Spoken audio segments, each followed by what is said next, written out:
Sa mga ka-tech vloggers, mga subscribers, bago at saka luma, mga supporters, mga dumaan, dumalaw at bumisita sa channel, lahat ng mga viewers, secret viewers at silent viewers, magandang araw. So, ito, may bago tayong tanggap dito at ito HDRD na dual wireless, okay? So, Bluetooth speaker. Dinala dito ng kumpare natin dahil nga hindi nila mabuksan, hindi nila makuha kung papaano bubuksan to. Kasi ang problema nito, kahit na i-on mo pa siya,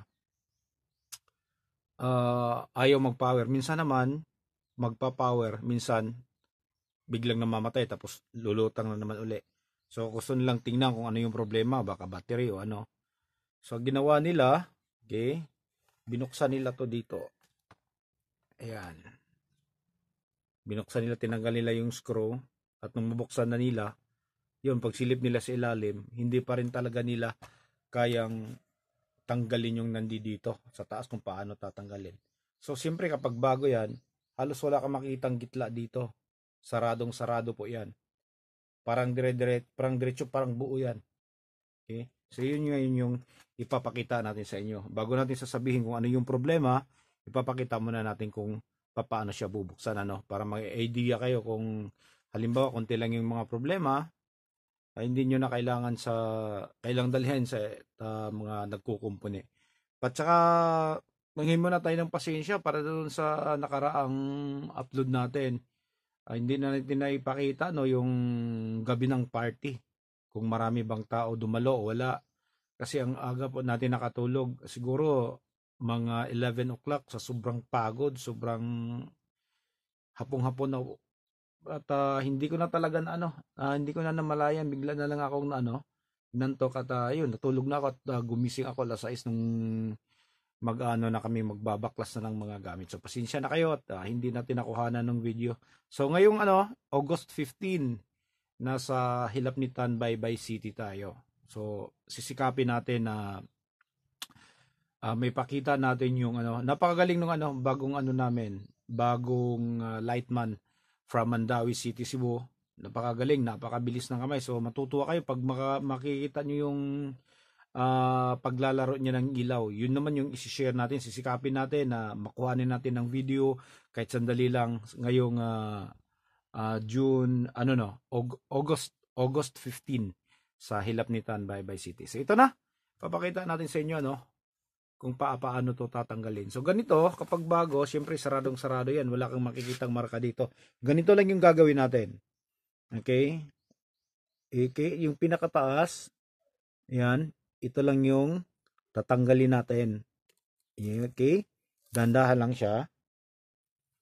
Ayan. Tapos makikita mo may 4 na screw. Okay? Tatanggalin natin yung 4 na screw.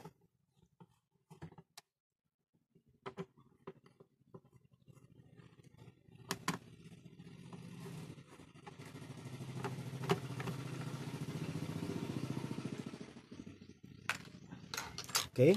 Tapos pwede natin siyang ayan, tanggalin. Kita nyo? Pero kung gusto mo pa talaga makita yung nito, mahiwalay yung board. So bago mo siya tanggalin, itong board na to. Bago ka magtanggal ng screw, siguraduhin mo muna na matanggal mo yung battery. Kita mo naman yan yung screw tapos yan yung circuit.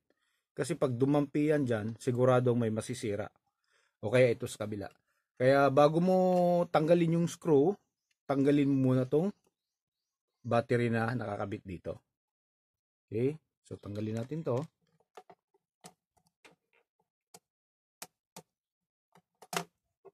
Yan. So wala ka na, hindi ka nakakabahan na baka sumabit.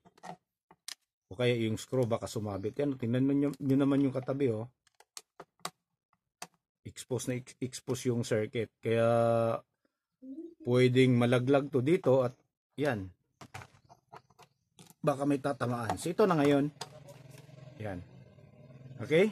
So ang ginawa natin, ang problema nung bakit nagpapatay-patay siya dito, itong power switch niya. Madalas yan kahit sa malalaki o maliliit na Bluetooth speaker, kapag gumagamit siya ng on-off switch ng ganyang klase,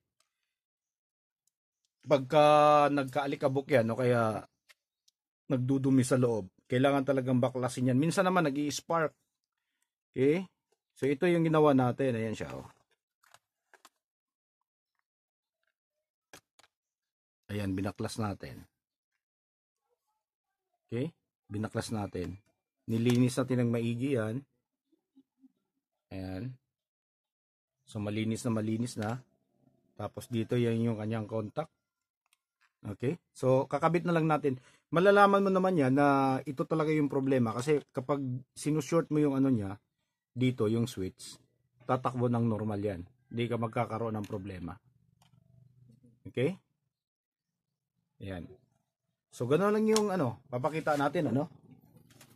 I-short natin para malaman nyo na gumagana yan ng normal. Okay, na-short na natin. Saka natin ikabit yung battery. Saka natin siya ibalik. So pasensya na kayo sa kamay natin, napakadumi. Galing lang natin gumawa sa ano, galing lang natin na nag-check ng isang CRT TV.